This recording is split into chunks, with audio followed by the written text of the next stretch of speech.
Every morning you should just encourage yourself that yes, you can. Good morning, everyone. Today our chapter is Genesis 17, the covenant of circumcision. And our theme is generational covenants. So verse 4, as for me, this is my covenant with you.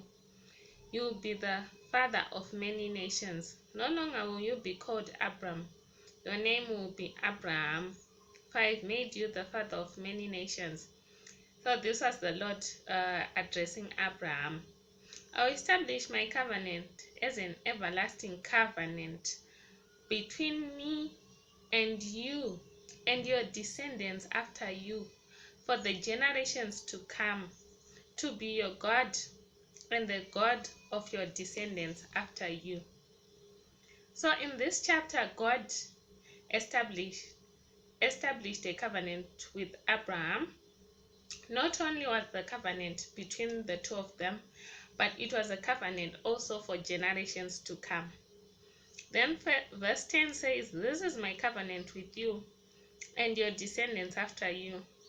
The covenant you are to keep. Every male among you shall be circumcised. You are to undergo circumcision, and it will be a sign of the covenant between me and you." So they made an agreement, they made a covenant, and they cemented the covenant in form of circumcision. In our generations, in our family lines, what covenants were made? What covenants were made by our ancestors? What covenants were made by our grandfathers? What covenant are you making today for the generations to come? May the Lord help us make godly covenants so that our descendants, so that the generations to come may benefit from the covenants that we make today. Then I'll touch on verse 20. "And as for Ishmael, I have heard you. I'll surely bless you. I'll make him fruitful and will greatly increase his numbers." Remember, Ishmael, we can take him as a son who was born out of wedlock.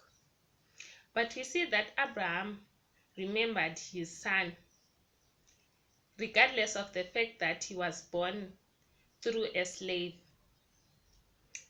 At times, maybe you're a father and you have got a son out of wedlock, or maybe you had a son out of wedlock. I believe as a father, you should just bless that child because he's still your child. Every child needs a father's blessings.